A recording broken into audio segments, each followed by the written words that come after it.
esse projeto aqui que a gente está desenvolvendo na José Pedro Steigleder é um projeto que está dentro de um outro projeto de iniciação científica que os sextos anos estão desenvolvendo aqui comigo na disciplina de História.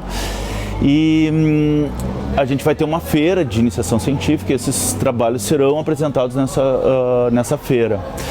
O nome do projeto que a gente está fazendo aqui é Etnias Originárias na História de Montenegro. Então nós estamos trazendo palestrantes, fazendo pesquisa, entrevistas, para dar suporte para os alunos nessa pesquisa de iniciação científica. Então hoje a gente trouxe aqui vários palestrantes para tratarem sobre a questão das etnias. Então a gente trouxe uma professora para falar sobre os índios na história de Montenegro, outro palestrante para falar sobre os negros na história da cidade, outro para falar sobre os italianos e outro para falar sobre os alemães.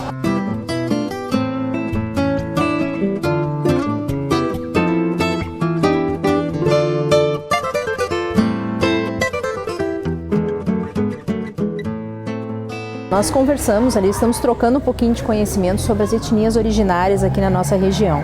Então a minha fala foi sobre um pouquinho sobre os grupos indígenas aqui que estavam estabelecidos aqui na nossa região antes da chegada dos colonizadores, né? E isso é super importante porque temos vários colegas ali conversando sobre outras etnias também.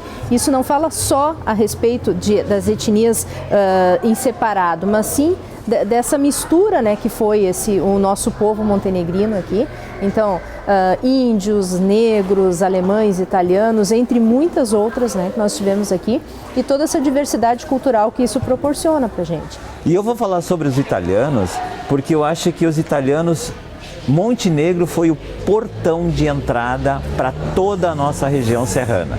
Toda essa região aqui, Bento Gonçalves, Caxias, Nova Prata, todinha a região serrana, Vacaria, voltando em direção a Passo Fundo, voltando em direção a essa região aqui dos vales, todos os italianos que adentraram o Brasil passaram por Montenegro. Então Montenegro é o portal de entrada da comunidade italiana.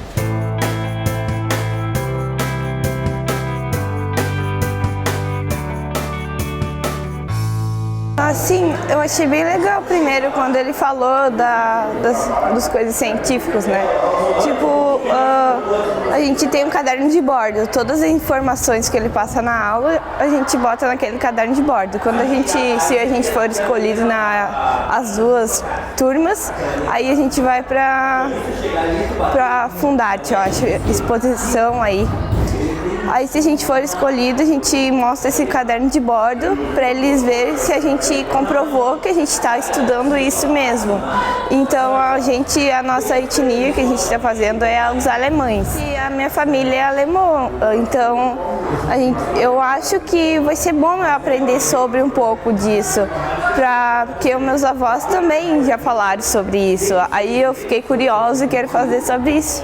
A gente está partindo de uma frase do Pascal, tá? Ele diz assim: considero ser impossível conhecer as partes sem conhecer o todo, tampouco conhecer o todo sem conhecer particularmente as partes. Então não é possível o aluno compreender o mundo, né, sem compreender a história de Montenegro.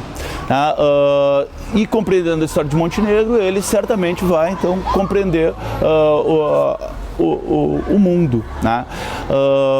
Então a gente está procurando na história de Montenegro trabalhar justamente a questão da diversidade, né? Mostrar, né, as várias etnias que constituíram a origem da nossa cidade, né? Para o aluno ter essa dimensão, né?